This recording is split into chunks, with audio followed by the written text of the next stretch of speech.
Volume de révolution. Alors ici, je vais résumer toutes les situations possibles sur cette feuille que vous voyez ici. À gauche, c'est une famille de cas. À droite, c'est l'autre famille de cas. Alors, par quoi sont définies les familles? C'est regarder les courbes, comment elles sont définies. Les courbes en noir ici, c'est y égale f de x, et cette courbe, c'est y égale g de x. Pour x, compris entre les deux constantes a et b, ce sont les extrémités de mon intervalle.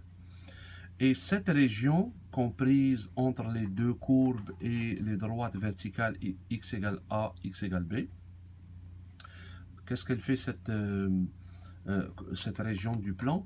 Elle tourne autour d'une droite qui peut être verticale ou horizontale. Alors, dans le cas où la droite, l'axe de rotation, la droite c'est l'axe de rotation, est à gauche de la région, je l'appelle x égale a majuscule, comme ici a minuscule. A minuscule, il est à gauche pour l'intervalle ici, par rapport à cet intervalle. Alors j'appelle cette droite x égale a, elle est à gauche. Maintenant, de l'autre côté, la droite verticale peut être, l'axe de rotation peut être du côté de droite par rapport à la région. Et dans ce cas-là, c'est x égale une constante que j'appelle b majuscule comme le b ici. L'axe de rotation peut aussi être horizontal.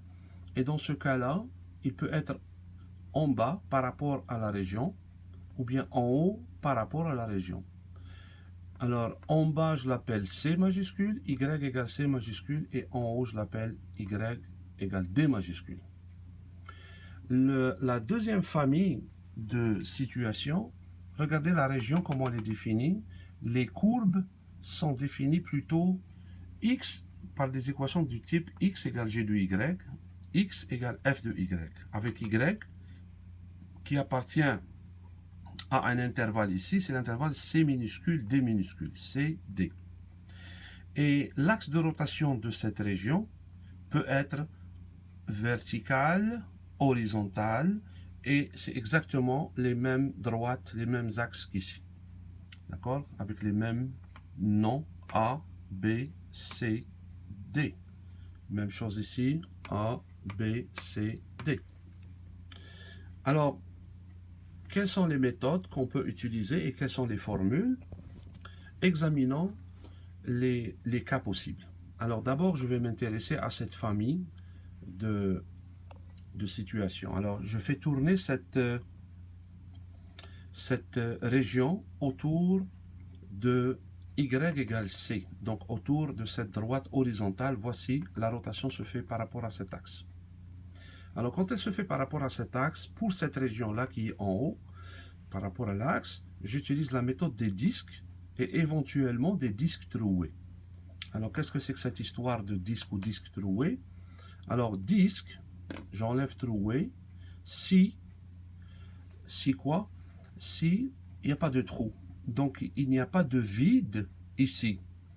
Ça veut dire que la région inférieure, la courbe inférieure ici, de la région, coïncide avec le segment qui se trouve sur l'axe de rotation. Imaginez ce graphe-là, il était ici. Donc la région, elle va jusqu'à F, et on descend là, et comme ça. Il n'y a pas de vide. À ce moment-là, le petit rayon, ici, là, le petit r minuscule, il serait égal à 0. Ok, il serait égal à 0. Et le rayon, il serait égal à 0. Bref, maintenant, supposons que ce n'est pas 0, et dans ce cas-là, ça va être disque troué. Pourquoi troué? Parce que regardez, on va faire tourner ici et ici. Ce disque-là, c'est un trou qui va être engendré, parce que là, il n'y a pas de matière. La matière, elle est là. Et ça, c'est une couronne. Pensez à une pièce de 2 $. Ça, c'est une matière et ça, c'est une matière. En fait, ici, c'est le vide. Alors, la formule, c'est quoi? C'est du volume. C'est pi fois l'intégrale entre A et B du rayon le plus grand au carré moins rayon le plus petit au carré. Alors le plus grand et le plus petit, je les ai notés par R majuscule et R minuscule. Et examinons ici, le rayon le plus grand, il va de là, le point le plus éloigné, jusqu'ici. Cette distance-là, donc je vais voir les ordonnées, c'est-à-dire les Y de ces points. Ce point-là, son Y, c'est f de x. Et ce point-là, son Y, c'est C. Donc la longueur de ce segment, ou bien la distance entre ces deux points, c'est le Y du haut, f de x, moins le Y du bas, C. Donc voilà, R de x, c'est Y du haut moins Y du bas. Ça fait f de x moins C. Maintenant, passons au petit rayon, cette distance ici, c'est le haut moins le bas toujours. Le haut, c'est le Y du haut, c'est G de x. Y, c'est G de x, cette courbe. Et le Y du bas, toujours C. Donc R, le petit r, c'est G moins C. G de x moins C. Par conséquent, V égale, le volume, va être égal à pi fois l'intégrale entre A et B du rayon le plus grand au carré moins rayon le plus petit au carré, dx. Alors le rayon le plus grand, c'est f de x moins c, et le plus petit, c'est g de x moins c. Voici donc la formule. Maintenant, si je fais tourner autour de y égale d, cette droite, la droite qui est en haut, toujours par rapport à la même méthode des disques, trouer éventuellement. Ce trouer-là, ce n'est pas forcément vrai parce que si la courbe de f coïncide avec le segment de droite ici, à ce moment-là, le rayon là, le petit r que vous voyez là, il serait égal à 0, puisque la courbe noire serait confondue avec cet axe. Sinon, on tient compte. Alors, le rayon le plus grand, c'est quoi? C'est cette distance de là à là. Donc, c'est le y le plus haut moins le y le plus bas. Ça fait y le plus haut, c'est d. Y le plus bas, c'est g de x. Donc, je fais d moins g de x. Voici le rayon le plus grand, c'est d moins g de x. Le rayon le plus petit, c'est d moins f de x. Le rayon le plus petit, c'est cette distance ici. Donc, c'est d moins f de x. F de x. Et je mets toujours le rayon le plus grand au carré, c'est lui, moins le rayon le plus petit au carré. C'est ça la formule du volume lorsque je fais tourner cette région autour de cette droite. Maintenant, si je fais tourner autour de celle-là ou de celle-là, on va utiliser la méthode des tubes autour de x égale a et ensuite la méthode des tubes autour de x égale b. Alors, la méthode des tubes, si vous vous souvenez, c'était V égale 2pi RH. Intégrale sur l'intervalle en question, 2pi fois le rayon fois la hauteur. Alors, j'écris ici 2pi, intégrale, rayon, hauteur. Même chose ici, 2pi, intégrale, rayon, hauteur. Mais examinons d'abord ce cas-là, x égale a, là. Et je fais tourner, voilà un segment ici, qui tourne autour de cet axe. Voilà, le H, c'est cette dimension ici, et le rayon, c'est cette distance entre l'axe x égale a et ce segment-là qui a pour x, x. Son abscisse, c'est x, et l'abscisse du point ici, c'est a. Donc je vais écrire x moins a majuscule, c'est le rayon le plus petit. Le rayon du cylindre, il n'y a pas plus petit ou plus grand ici, il y a juste rayon et hauteur. La hauteur, je vais faire le y de ce point moins y de celui-là. Ça c'est f, ça c'est g. Immédiat, f moins g. Et j'insère ces deux, celle-là ici, 2pi r h. Je passe maintenant à x égale b, celle-là. Donc x égale b, l'axe il est à droite de la région. Voici le x qui engendre le cylindre, le tube en question. Donc c'est 2pi RH. R c'est ce rayon-là. H c'est cette hauteur. Alors le rayon c'est le x du point le plus à droite, celui-là. Donc x égale b. Moins l'abscisse de ce point c'est x. Donc je vais faire b moins x. C'est le rayon ici. Donc le voilà. R égale b moins x. H, c'est la même chose que tout à l'heure. C'est le point le plus haut, moins le Y le plus haut, moins le Y le plus bas. Et ça fait donc f de x moins g de x. Voilà, c'est la même chose qu'ici. Et je place mes deux parenthèses à l'intérieur de l'intégrale. 2pi r h. Passons maintenant à l'autre famille. Regardez les courbes ici. Ça, c'est des y égale f de x, y égale g de x, alors que là, c'est plutôt le contraire. C'est x égale g de y, x égale f de y, avec y qui est compris entre c et d. Ici, on ne parle pas de l'intervalle AB. Le petit a, petit b ici, petit a, petit b, il n'y a pas là. On ne discute pas par rapport à lui. Et dans ce cas-là, il n'y a pas le CD ici, là. L'intervalle CD, on n'a pas. Regardez ici, CD. Y varie entre CD. X varie entre A et B. Alors, même chose, j'ai les 4 situations analogues aux 4 situations d'ici. Soit l'axe de rotation, il est horizontal, Y égale C, lui. Alors, Y égale C, Y égale C. D'accord? Les mêmes axes, regardez, Y égale C, ensuite Y égale D, Y égale D, ensuite X égale A, X égale B, X égale A, X égale B. Ok, c'est les mêmes axes de rotation, mais comme la figure, elle s'exprime différemment, les méthodes que je vais utiliser ici sont plutôt opposées. Lorsque j'ai utilisé ici la méthode des disques troués, là, pour le même axe, j'utilise la méthode des tubes. Lorsque ici, j'ai utilisé la méthode des disques troués, pour cet axe-là, là, dans ce cas-là, j'utilise la méthode des tubes. Et ensuite, vice-versa, quand j'utilise ici la méthode des tubes, A, B, j'utilise ici disque troué, A, B. Vous voyez, c'est plutôt l'opposé. Mais le principe, il est exactement le même pour trouver les formules qui donnent le volume. Alors, examinons une formule, par exemple celle-là, la première. Si je fais tourner autour de Y égale C, ici, Y égale C, ça c'est l'axe de rotation. Je vais utiliser la méthode des tubes. Regardez ici. Ce segment-là, il va tourner autour de l'axe Y égale C. Il engendre le cylindre que vous voyez que j'ai dessiné ici. Il a un rayon R de Y, petit r de Y, et une hauteur H de Y. Alors, R de Y, c'est le Y du haut moins Y du bas. Le Y du haut, il s'appelle Y, tout simplement.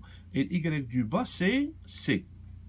Donc, petit r égale Y moins C. Le voilà. Petit r de Y égale Y moins C. Passons à H, ce H-là. H, c'est quoi? C'est le X de droite moins X de gauche. X de droite, c'est X égale F de Y. Donc, X de droite, c'est F de Y. Et le X de gauche, c'est G de Y ici. Regardez, X égale G de Y. Donc, c'est F de Y moins G de Y. Le voilà, H de Y égale F de Y moins G de Y. Et je place mes parenthèses à l'intérieur de l'intégrale avec la formule 2pi RH. Si maintenant l'axe de rotation c'est Y égale D, donc on est en haut par rapport à la région, on fait tourner par rapport à ça, donc voilà un segment qui en tournant engendre un cylindre, le rayon c'est ça, et là le H c'est ce que j'ai représenté ici, c'est de là à là. Non, le H il n'est pas bien représenté. Le H c'est ici. C'est de là à là. Donc c'est juste ici qu'il faut s'arrêter. Ok, c'est ça le H.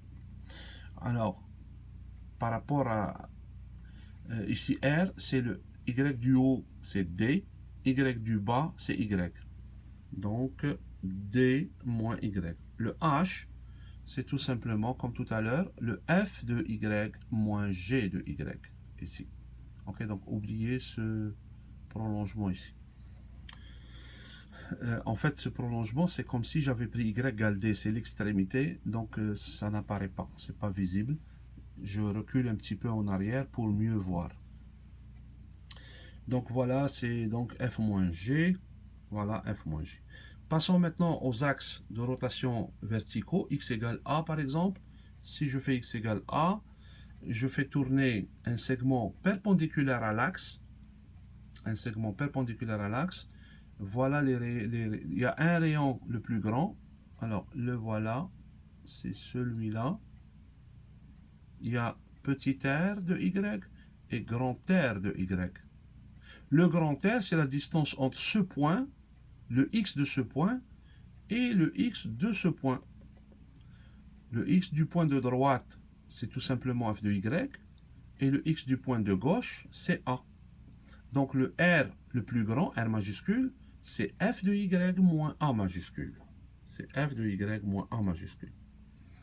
Passons au rayon le plus petit, c'est la distance entre ce point et l'axe, et ce point-là. Donc c'est g de y et a. Donc R majuscule, c'est g de y moins a. Si je prends maintenant l'axe x égale b, voici le R de y le plus grand. Donc j'ai pris ici un segment comme ça. Ok. Voici le R le plus petit, c'est la distance entre l'axe en couleur ici et ce point-là, et la frontière la plus proche. Donc ça fait x égale b moins le x de cette courbe, c'est f de y. Donc c'est b moins f de y.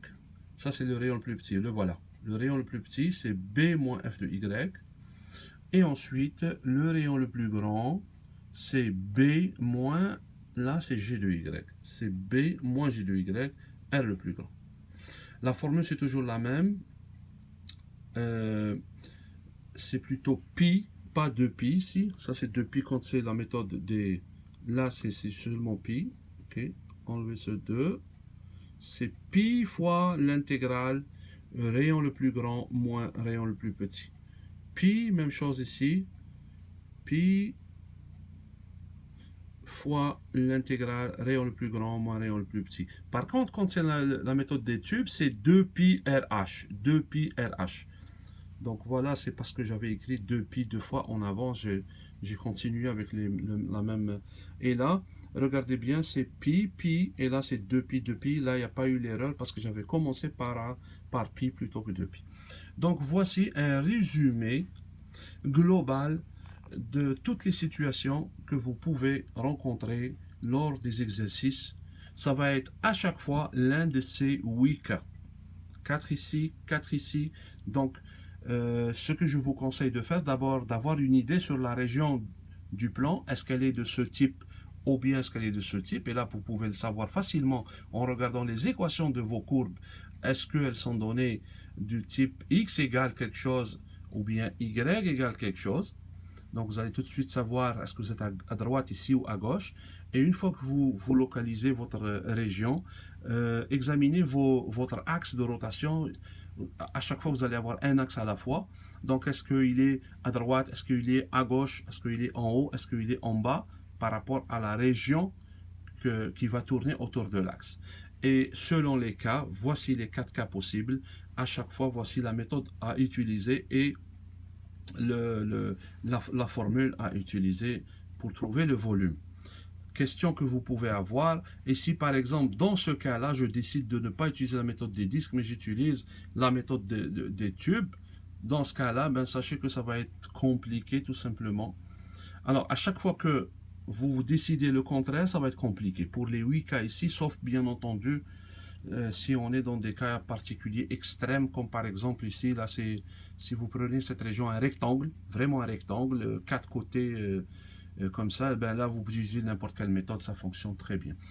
Alors, regardons ici la méthode des disques troués. Si j'utilise les tubes, Y égale C, alors, si j'utilise, voilà, le problème va se poser ici. Si j'utilise la méthode des tubes, donc je dois considérer un segment horizontal qui va tourner autour de cet axe. Le segment horizontal, il va avoir une extrémité à droite et une extrémité à gauche. Or, regardez bien cette courbe-là, elle va le couper ici. Là, vous allez avoir un segment horizontal qui prend fin ici, et là, il ne peut pas y aller jusqu'ici parce qu'il y a un creux là. Donc, les formules vont être très, très compliquées. Par exemple, pour ce cas de figure, vous devez couper ici, à ce niveau-là. et calculer le volume à gauche et un autre à droite. Bon, c'est pas du tout recommandé de faire des choses comme ça. Donc voici le résumé global. Donc je m'arrête un petit peu sur les formules et la figure. Ici à droite, ensuite ici à gauche, pour calculer les volumes avec les intégrales.